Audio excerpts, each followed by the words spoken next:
presidente do Federal Reserve, Jerome Powell, respondeu diretamente, pela primeira vez nesse tempo inteiro, aos ataques que sofre regularmente de Donald Trump. O mais recente foi uma investigação criminal contra o presidente do Banco Central. Reportagem de Mariana Giangiacomo. Num pronunciamento de 2 minutos, Powell rompeu o silêncio e afirmou que a investigação se trata, na verdade, de uma tentativa de intimidação. This is about whether the Fed will be able to continue to set interest rates based on evidence and economic conditions, or whether instead monetary policy will be directed by political pressure or intimidation.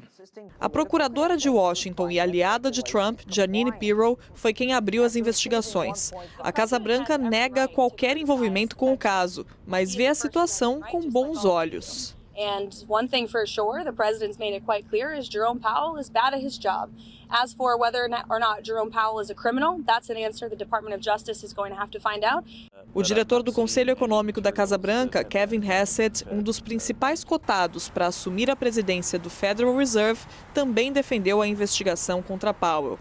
And seems like the Justice Department has decided that they want to see what's going on over there with this building that's, massively more expensive than any building in the history of Washington. And if I were Fed chair, I would want them to do that. No centro do inquérito está a reforma da sede do Banco Central americano, cujos custos passaram de pouco menos de 2 bilhões para 2 bilhões e 500 milhões de dólares. Em um movimento incomum, Trump chegou a visitar as obras e exigir esclarecimentos de Powell sobre a mudança do valor.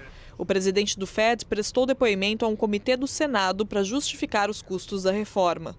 Ao mesmo tempo, Trump fazia uma série de críticas contra Powell porque o Fed se recusava a cortar a taxa de juros como a Casa Branca gostaria. He's too late, always too late, a little slow, and I'm not happy with him.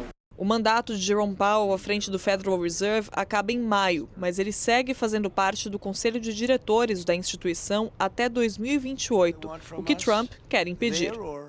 O cargo do presidente do Banco Central tem independência. Por isso, toda vez que Trump critica ou ameaça Powell, o mercado reage negativamente, vendo as falas como uma tentativa de interferência na autonomia do banco. Dessa vez, não está sendo diferente, mas a Casa Branca deixou claro que vai seguir com a investigação. A briga entre Trump e Powell começou ainda durante o primeiro mandato do republicano frente à Casa Branca. E foi o próprio Trump quem nomeou Powell para o cargo, em 2017. Accordingly, it is my pleasure and my honor to announce my nomination of Jerome Powell to be the next chairman of the Federal Reserve. Congratulations, Jay. Thank you, Mr. President. De volta à Casa Branca em 2025, a situação ficou ainda mais tensa e os ataques se intensificaram. Agora, Trump irá nomear o sucessor de Powell. E a permanência ou não dele no quadro de diretores pode significar muito sobre o futuro da política monetária americana. William Alves, até aqui o Powell tinha evitado uma briga aberta com Trump. No domingo à noite ele divulgou um vídeo com um tom extraordinariamente mesmo.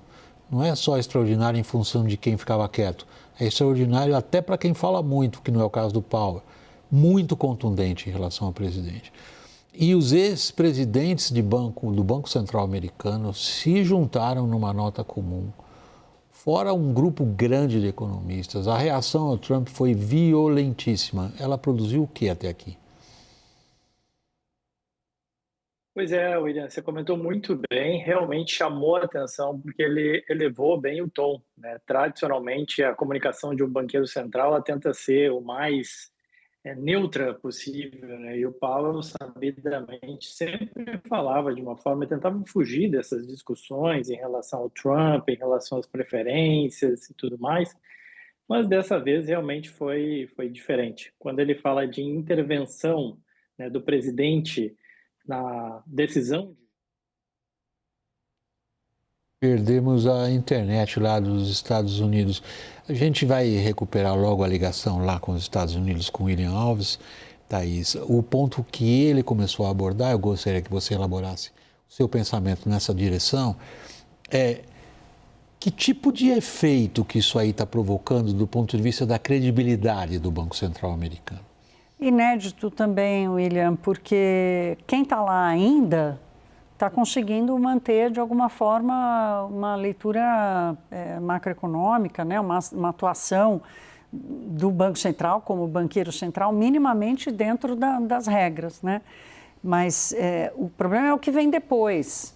O Hassett, que é esse economista que a gente viu ali na reportagem da Mariana, que é o principal conselheiro econômico, que é um dos cotados, mas o mercado acha que não, que é só firula, que não será ele.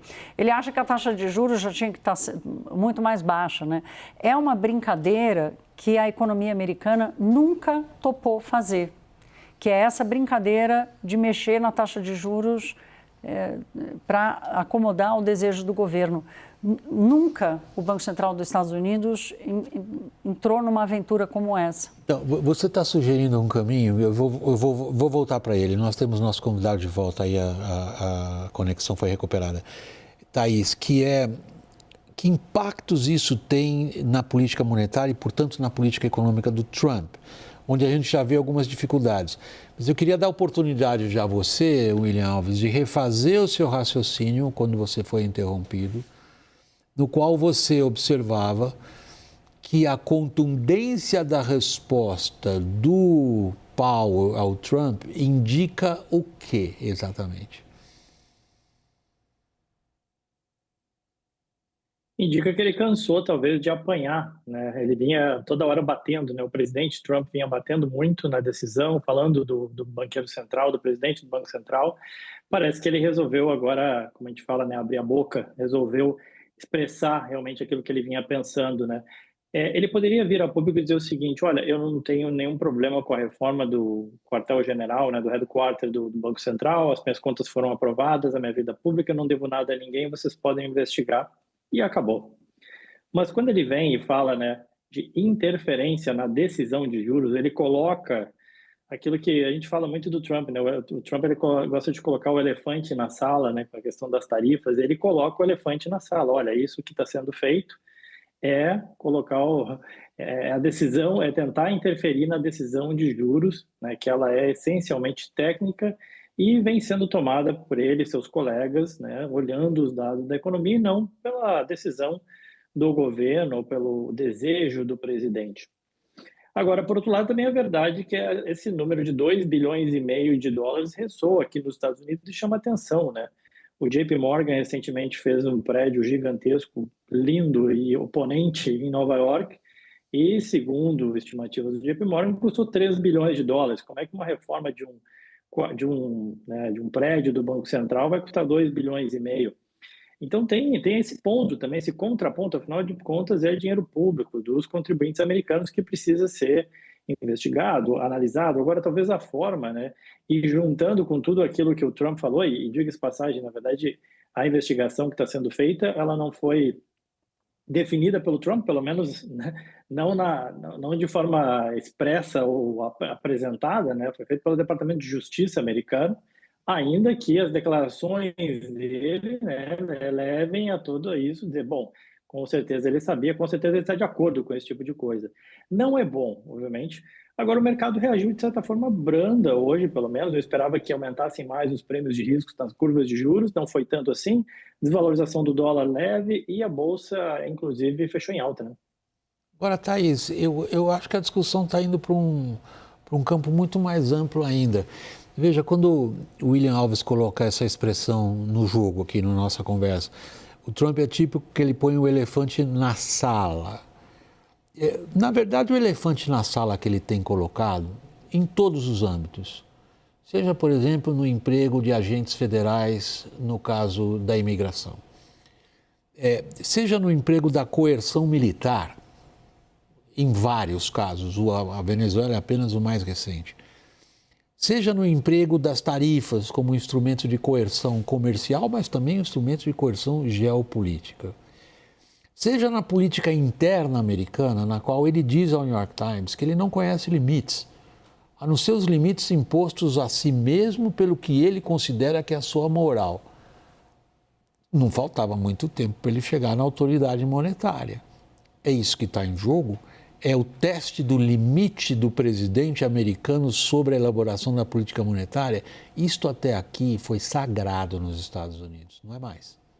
Provavelmente não, né, William? Agora, ele encontrou alguma resistência. Vamos lembrar aqui que ele tentou demitir, também por questões extra-política monetária, a Lisa Cook, que é uma diretora do Fed, com direito a voto, e a Suprema Corte disse que não. Né?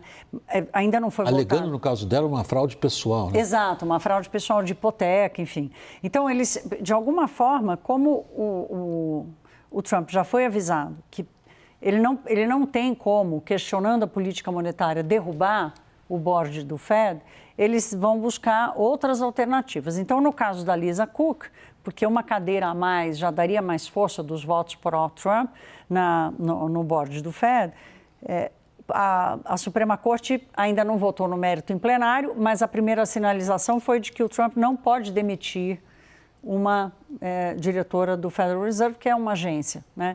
Mas ainda há uma especulação muito forte assim, do quanto que as instituições vão resistir. Eu acho que esse é o debate, né, William? Então, a decisão está na Suprema Corte americana agora. E a aventura é tamanha, como eu disse aqui, os americanos nunca experimentaram ter um banco central, não é à toa, não é por acaso que o dólar tem a força que tem, se construiu como a moeda de reserva do mundo nos últimos 100 anos. Não é por acaso. Quer dizer, você tem que ter um fundamento estruturado para permitir, para dar lastro a essa realidade. E o Trump está atacando esse lastro. Então, esse ponto, William Alves, que eu gostaria que você elaborasse um pouco mais.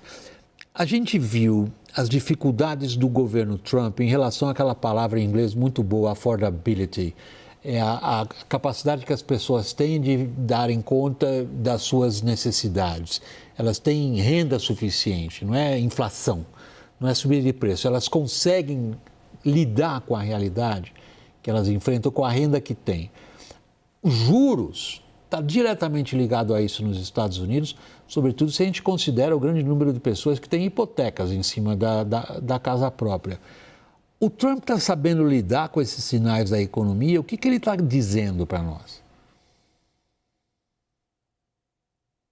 Pois é, William, parece bastante errático, né, o caminho que ele vai tomando. Mas muita gente criticava, inclusive você citou o New York Times. O New York Times tem uma das highlights dele chamando a atenção que a gente poderia ter um crash que nem o de 1929 por conta das tarifas.